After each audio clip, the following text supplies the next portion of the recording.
Hello everyone, welcome to FX Solution, the Forex and Trader Academy providing you with the keys and platform for profitable trading. Alright, in today's course we'll be looking at the types of currency pair.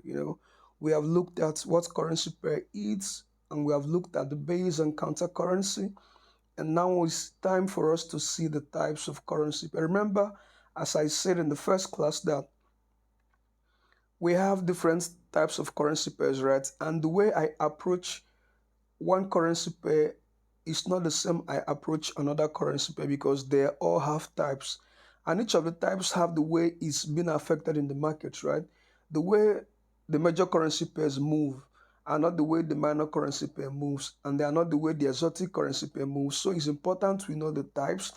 And then in the next course that we do, we go to the forex chart, and then we'll see examples of all these currency pairs, and maybe look at two or three currency pairs from the chart to see their movement, their volatility, and their oscillation. All right, there are three types of currency pairs. Please pay attention and do not allow anything to distract you. It's important you don't get distracted. Everything we learn here can decide if you will be a profitable trader or a losing trader, right? The three types of currency pairs are: number one, major currency pairs, as you can see on the slide; number two, minor currency pairs; and number three, the exotic currency pair. So let's look at the major currency pair first. It's very important, or it's very simple to identify a major currency pair. Any currency pair you see that has USD is a major currency pair, right? So any currency pair you see that has USD is a major currency pair. You can have many examples of major currency pair as long as you understand what a major currency pair is. Examples of major currency pair include Euro USD, USD JPY, and AUD USD. The simple thing about major currency pair, all you need to understand is anytime you have a currency pair and you see that one of that currency pair is USD, is United States dollar, that currency pair is a major currency pair. I hope that's clear. It does not matter the size, the placement, even if it's placed as the first in the currency pair or as the second, that means the base or the counter currency, does not matter. What is important is that the currency pair must have USD. Once it has USD, is a major currency pair. I look at this first one. You have Euro USD. USD is the second in the pair, but it does not change the fact that this is a major currency pair, right? Because USD is here. USD JPY, the second one, USD is here, right? So it means it's a major currency pair. And then AUD USD, where is USD, the second currency pair, right? The second in the pair, right? And then it does not change the fact that it's a major currency pair as long as it has USD. So it's important. Any currency pair that has USD is a major currency pair. So the reason why the above currency pairs are major currency pairs is because they have USD. Is important. Is important, is important. And I will say this before we go to the next currency pair type.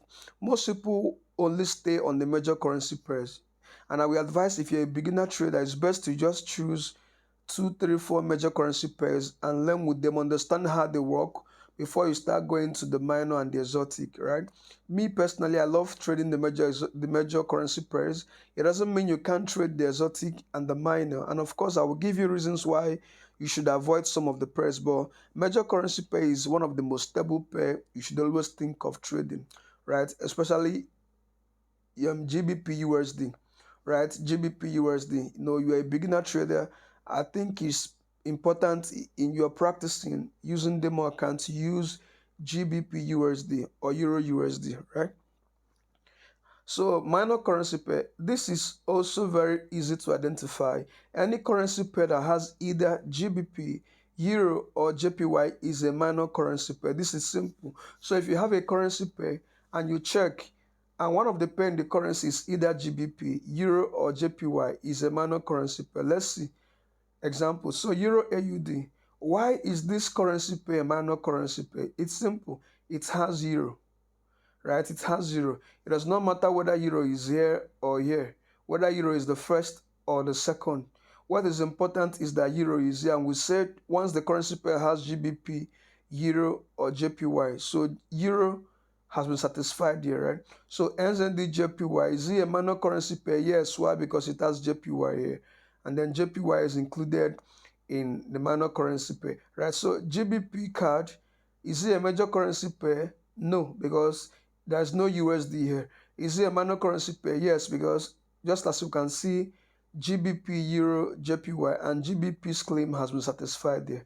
So that means all these are minor currency pair. So next time you see a currency pair on your chart or anywhere and you are asked to identify minor currency pair, just look out for a currency pair that has Euro or GBP or JPY, right? And there are some places you will go, some schools, this minor currency pair are called non-major USD currency pair, but it's important we stick to this one, right? So the reason why they are both currency pairs are minor pairs is because they contain either Euro, JPY or GBP. This is not card.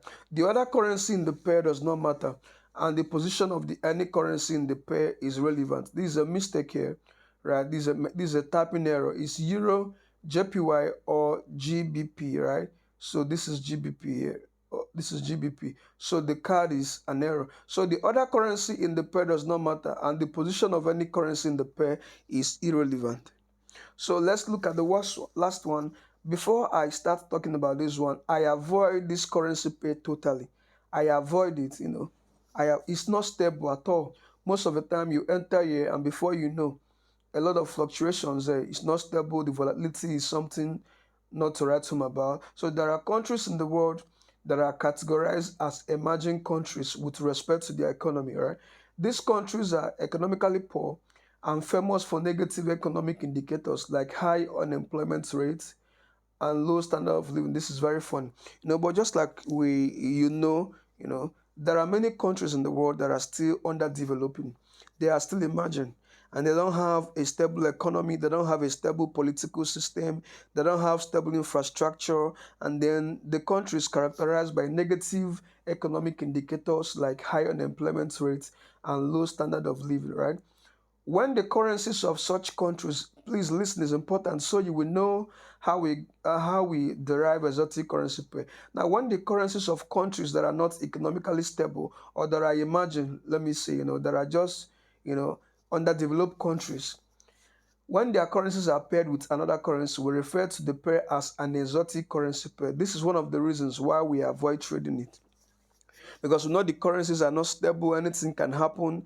It can make the currency fluctuate even beyond a certain level. So examples of exotic currency pair are AUD HOF, and then the HOF is what makes it exotic, or you call it HOF, which is Hungarian forint, this. And then CAD SEK, what makes it exotic is this SEK, Swedish krona, and then this what makes this exotic is MXN, Mexican peso, right? Mexican peso. All right, this is where we end it for today, and make sure you continue and see you in the next class. Thank you.